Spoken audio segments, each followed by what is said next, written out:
Dear students, आज के इस वीडियो में मैं क्लास 10th के स्टूडेंट्स के लिए साइंस में जीव विज्ञान में चैप्टर लाइफ प्रोसेस या जैव प्रकरण में मनुष्य की आहार नाल में होने वाली पाचन क्रिया के बारे में जानकारी दे रहा हूँ। डियर स्टूडेंट्स, सबसे पहले फर्स्ट ऑफ ऑल पाचन क्या है, यह क्यों आवश्यक है। देखिए, कोई भी लिविंग बीइंग्स, चाहे वो मनुष्य हो या कोई जंतु हो, जो भी है, भोजन जिस रूप में ग्रहण करता है वह ठोस होता है या तरल होता है या अर्धतरल अवस्था में होता है। उस भोजन को सीधे ही आहार नाल में अवशोषित नहीं किया जा सकता, तो अवशोषण के लिए उसको सरल अवयवों में परिवर्तित करना आवश्यक है। यह क्रिया विभिन्न पाचक एंजाइमों की मदद से होती है। इस क्रिया को ही पाचन कहते हैं। तो डियर स्टूडेंट, जैसा कि मैंने अभी आपको बताया कि पाचन क्या है। पाचन दैट मीन्स डाइजेशन।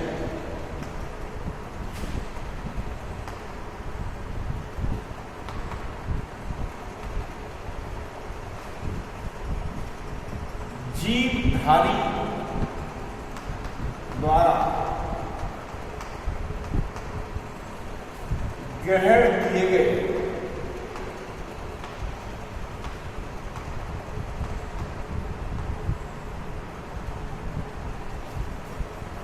तरल अर्थात लिक्विड फॉर्म, अर्ध तरल, इसका अर्थ है कि आधा पतला और आधा गाढ़ा, सेमी सॉलिड जिसे कहना चाहिए, या ठोस भोजन को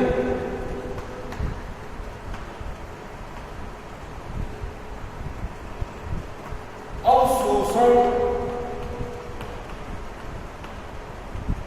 योग्य स्थिति में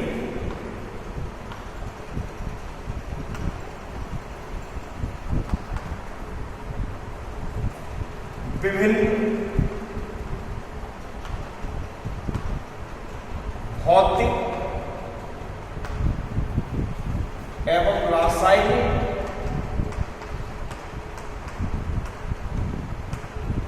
तथा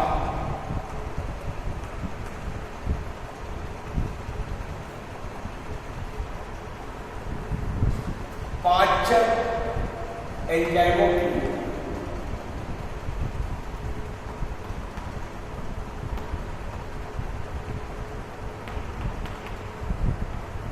क्रियाओं द्वारा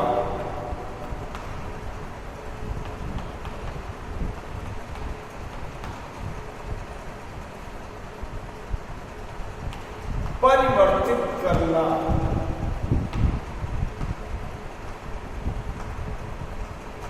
ही पाचन कहलाता है।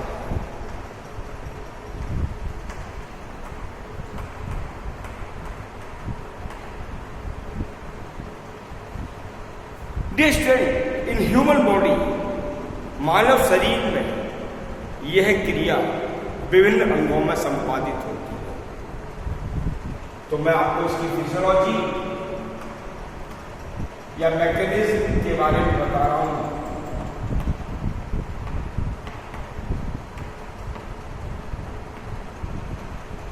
फिजियोलॉजी और mechanism of digestion. Dear student, जब मनुष्य या कोई भी जीव भोजन ग्रहण करता है तो फर्स्ट ऑफ ऑल सबसे पहले भोजन मुख गुहा में जाता है, और मुख गुहा में भोजन कुछ क्षण के लिए ही रुकता है। तो पाचन की क्रिया यहीं से प्रारंभ होती है। तो पहला स्टेप है मुख गुहा में पाचन। डाइजेशन इन बक्कल कैविटी। तो जब भोजन मुख गुहा में आता है तो सबसे पहले जो दांत हैं ये भोजन को चबाते हैं, छोटे छोटे टुकड़ों में पीसते हैं, साथ ही जीभ पर पाई जाने वाली सलाइवरी ग्लैंड्स अर्थात लार ग्रंथियां सलाइवा को स्रावित करती हैं। तो लार ग्रंथियां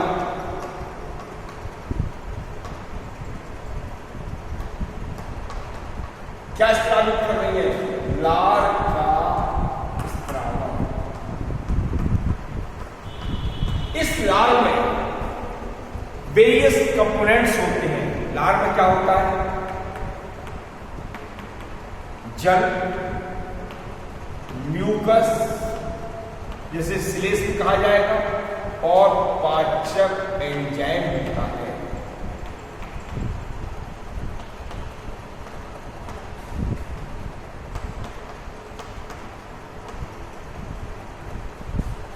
जो वाटर है, पानी की मात्रा है, ये भोजन को तरल बनाती है अर्थात पतला करती है, जबकि म्यूकस भोजन को लसलसा और फिसलनदार बनाता है, स्लिपरी बनाता है, जिससे कि भोजन आगे फिसल सके। और लार जीभ द्वारा भोजन में मिक्स की जाती है, उलट पलट करके भोजन में मिक्स कर दी जाती है। और इसमें पाया जाने वाला जो पाचक एंजाइम है, जैसे टाइलिन, ये टाइलिन ये पाचक विकर है। ये भोजन की मंडमीन स्टार्च को, स्टार्च भोजन की एक कॉम्प्लेक्स फॉर्म है, अर्थात ये कार्बोहाइड्रेट है, और ये कार्बोहाइड्रेट पॉलीसैकेराइड है। कार्बोहाइड्रेट तीन प्रकार के होते हैं, मोनोसैकेराइड, डाइसैकेराइड और पॉलीसैकेराइड। तो ये पॉलीसैकेराइड है जो मोनो और डाइसैकेराइड्स के कई अणुओं के मिलने से बनता है। तो इस स्टार्च को ये टाइलिन माल्टोज में परिवर्तित कर देता है। बट ये प्रोसेस बहुत माइन्यूट वे में, बहुत अल्प मात्रा में होता है, क्योंकि भोजन क्षण मात्र के लिए ही मुख भाव में होता है। इसके जस्ट बाद भोजन ओसोफेगस या गैस नाल से होता हुआ आमाशय में पहुंचता है। आमाशय में भोजन लगभग 2.5-3 घंटे रुकता है, और यहां पर भोजन का मुख्य रूप से पाचन प्रारंभ हो जाता है। तो जैसे ही भोजन मुख वहां से ग्यास नाल से होता हुआ आमाशय में पहुंचता है, वैसे ही कार्डियक और पाइलोरिक इंस्फिंक्टर अवरोधनी दोनों ही ओपनिंग्स को बंद कर देती हैं, और आमाशय की दीवार में पेरिस्टेलिटिक वेव्स, जिसे क्रमांक कुंचन तरंगें कहते हैं, क्रिएट होती हैं। और ये क्रमांक कुंचन तरंगें भोजन के पीसेस को, टुकड़ों को पीसने का काम करती है, छोटे छोटे कणों में बदल देती है। इसके अतिरिक्त आमाशय की दीवार में कुछ जठर ग्रंथियां होती हैं। ये जठर ग्रंथियां जठर रस को स्रावित करती हैं। तो डियर स्टूडेंट, गैस्ट्रिक ग्लैंड्स है आमाशय की दीवार में, जठर ग्रंथियां हैं। ये जठर ग्रंथियां क्या बना रही हैं? गैस्ट्रिक जूस बना रही हैं, जठर रस बना रही हैं। और इस गैस्ट्रिक जूस में कुछ वेरियस कंपोनेंट्स होते हैं, जैसे जल, म्यूकस, इसके अतिरिक्त कुछ एंजाइम होते हैं।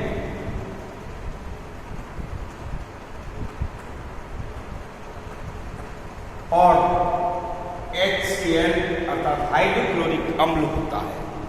तो डियर स्टूडेंट्स, जल भोजन को तरल अवस्था में परिवर्तित करता है, जिससे उसका पाचन इजीली हो सके।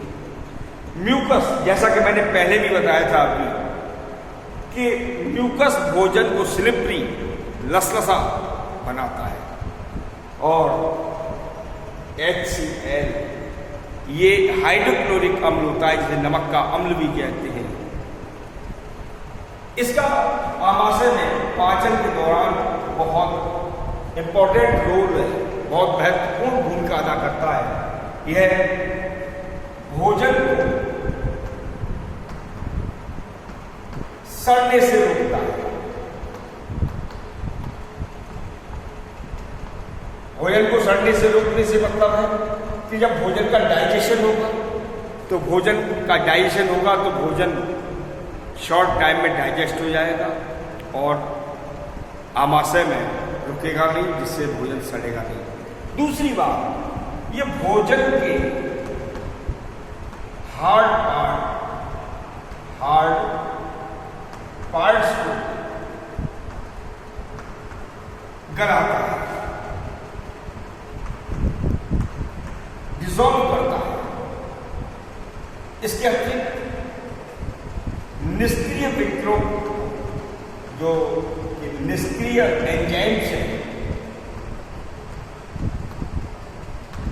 एक्टिव फॉर्म में, सक्रिय अवस्था में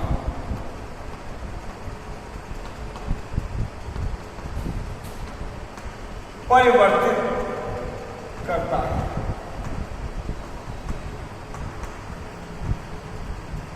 इसके अतिरिक्त ये फूड के मीडियम को, फूड के माध्यम को एसिडिक अर्थात अम्लीय बनाता है। क्यों? क्योंकि गैस्ट्रिक जूस में पाए जाने वाले जो एंजाइम्स हैं, ये एसिडिक माध्यम में ही भोजन के डाइजेशन में भाग लेते हैं। इसलिए HCl इस भोजन के माध्यम को अम्लीय अवस्था में परिवर्तित कर देता है। इसके अतिरिक्त यह भोजन के साथ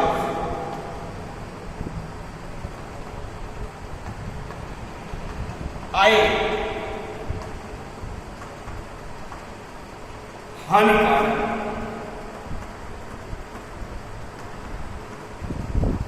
सूक्ष्म जीवों अर्थात जो माइक्रोब्स होते हैं को नष्ट कर देता है, अर्थात किल कर देता है। इस प्रकार से भोजन के डाइजेशन में, पाचन में HCl की सबसे महत्वपूर्ण भूमिका है। अब स्टूडेंट्स, मैं बात करता हूं एंजाइम्स की। ये एंजाइम्स कौन कौन से होते हैं जो भोजन के डाइजेशन में पार्टिसिपेट करते हैं, भोजन के पाचन में भाग लेते हैं। तो सबसे पहले मैं आपको बता रहा हूं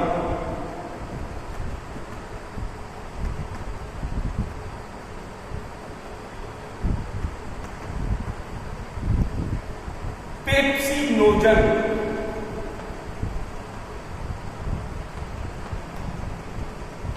पेप्सिनोजन ये इनएक्टिव अवस्था है, निष्क्रिय अवस्था है। HCl इसको सक्रिय पेप्सिन में बदल देता है,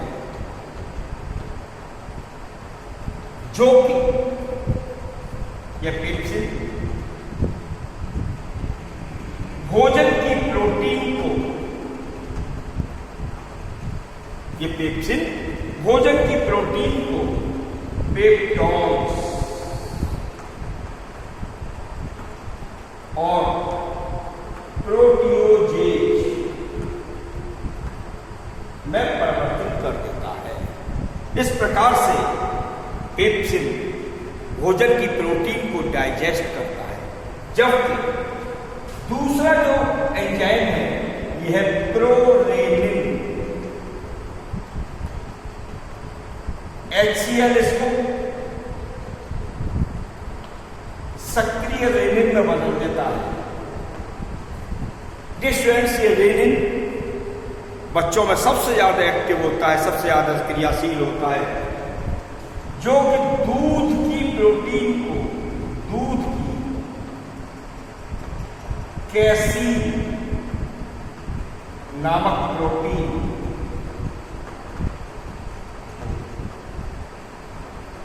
डाइजेस्ट करता है, अर्थात कैल्शियम पैराकैसिनेट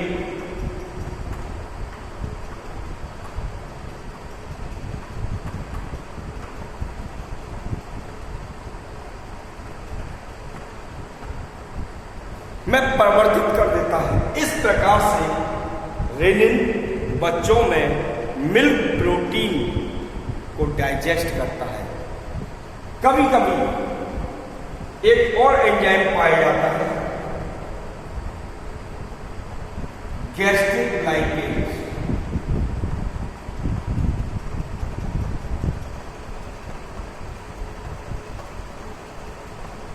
यह आंशिक रूप से वसा का पाचन करता है। वसा को वसीय अम्ल और कोलेस्ट्रॉल में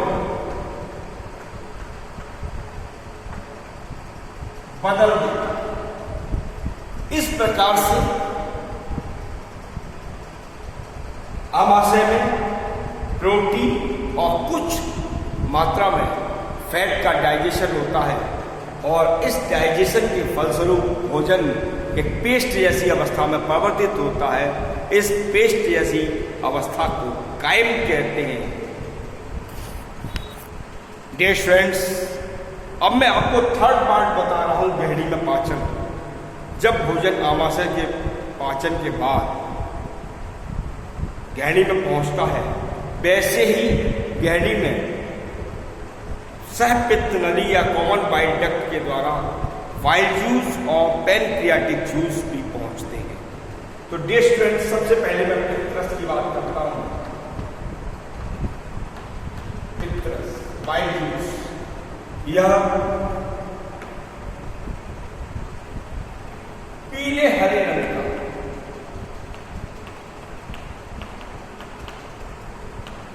क्षारीय द्रव है, जो कि लिवर सेल्स या यकृत कोशिकाओं द्वारा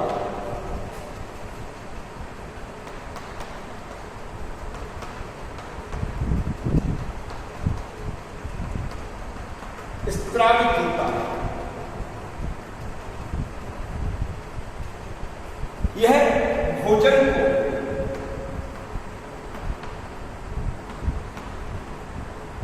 सड़ने से रोकता है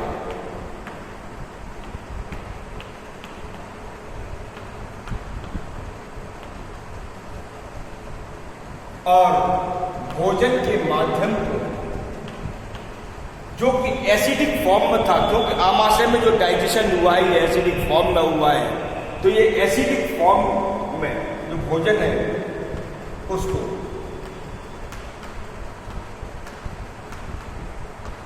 एल्कलाइन या बेसिक फॉर्म में अर्थात क्षारीय अवस्था में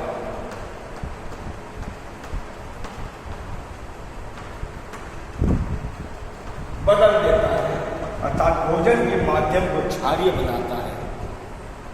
इसके साथ ही साथ यह भोजन में जो फैट की मात्रा मौजूद है उसको इमल्सिफाइड करता है। यह वसा का इमल्सीकरण करता है। इमल्सीकरण का मतलब है कि फैट को पानी के साथ मिक्स करके छोटे छोटे पार्टिकल्स में ब्रेक कर देता है।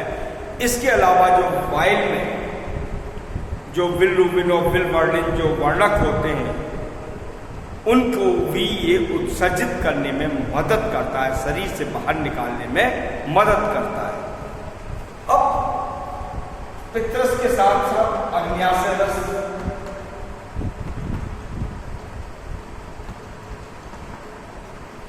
भी गहरी में पहुंचता है। अग्न्याशय रस में कुछ एंजाइम्स पाए जाते हैं और यह अग्न्याशय रस अग्न्याशय की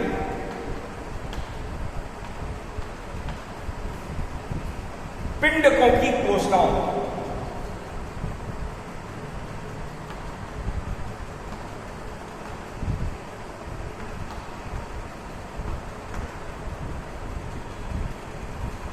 द्वारा स्त्रावित होता है। इसमें कुछ डाइजेस्टिव एंजाइम पाए जाते हैं जो एल्कलाइन या बेसिक फॉर्म में भोजन के पाचन में भाग लेते हैं। तो जो इसमें एंजाइम्स हैं विकल्प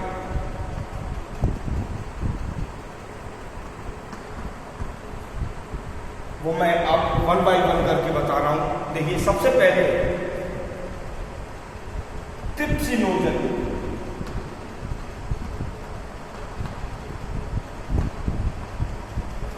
एंटेरोकाइनेज,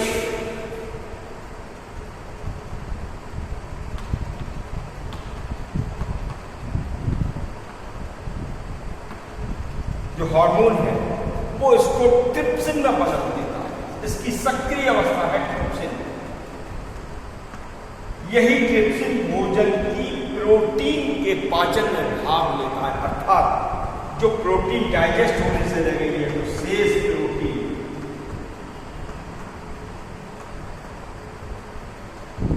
और पेप्टोन्स और प्रोटियोजेंस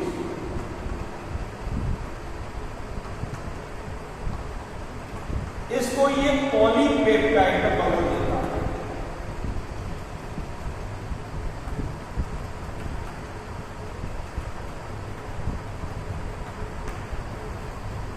इसके अतिरिक्त दूसरा जो एंजाइम है यह है एमाइलॉक्सिन।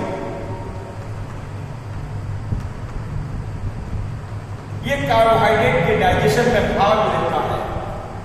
यह स्टार्च को अर्थात जो भोजन की मंड है उसको माल्टोज में बदल देता है। स्टीएप्सिन, इसको हम लाइपेज भी बोल सकते हैं। ये इमल्सीकृत पदार्थ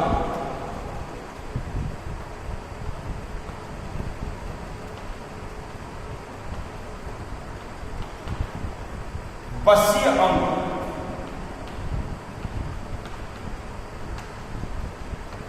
और कोलेस्ट्रॉल में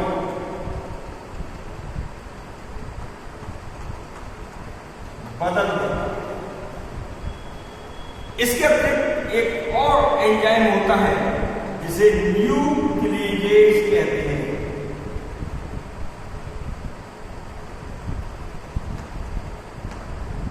ये न्यूक्लियेज जो एंजाइम है ये न्यूक्लिक एसिड्स के डाइजेशन में भाग लेता है, अर्थात डीएनए या जो आरएनए है उसको पहले न्यूक्लियोसाइड्स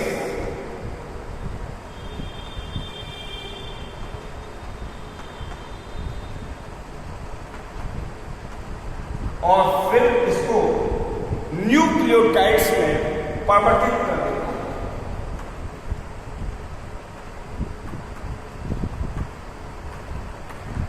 इस प्रकार से गहरी के अंदर डोडेनम के अंदर भोजन का पाचन कंप्लीट होता है और यहां से फिर भोजन जेजुनम से होता हुआ इलियम में पहुंचता है।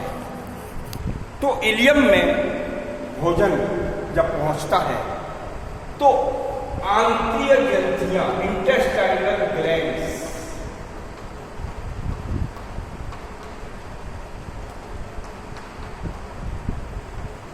आंत्रीय रस को स्रावित करती है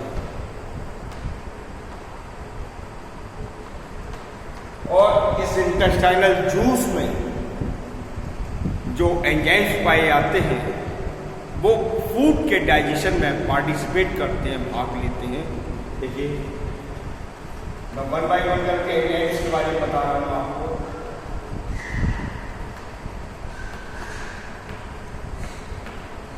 फर्स्ट एंजाइम है पेरिप्सिन। ये भोजन की प्रोटीन को डाइजेस्ट करता है, अर्थात भोजन की जो प्रोटीन थी इसको किस फॉर्म में बदल दिया गया था? पॉलीपेप्टाइड्स। ये पॉलीपेप्टाइड्स को ब्रेक कर देता है और इनको एमिनो एसिड्स में कन्वर्ट कर देता है, बदल देता है।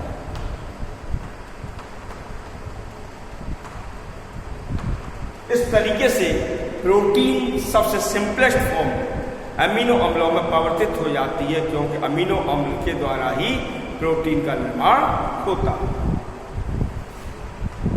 कुछ कार्बोहाइड्रेट एंजाइम होते हैं जैसे माल्टेज, ये माल्टोज को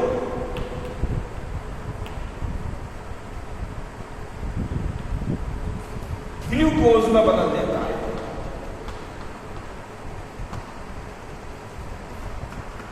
सुक्रेज, ये सुक्रोज को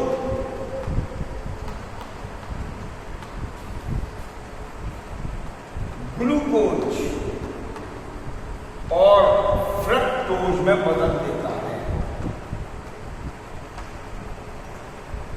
इसके अतिरिक्त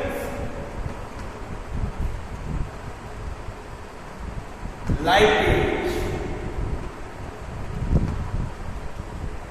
ये वसापाचक एंजाइम होता है जो शेष इमल्सी के दशा को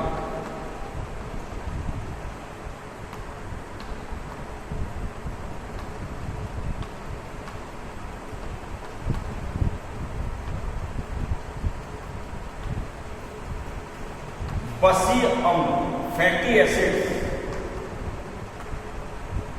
और ग्लिसरॉल में बदल देता है।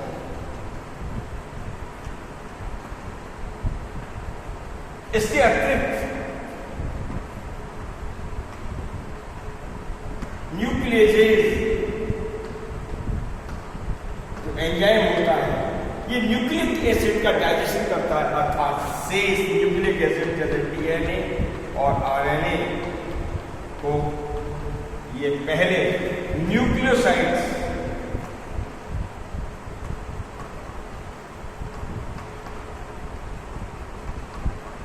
और इसके बाद फिर इसको न्यूक्लियोटाइड्स में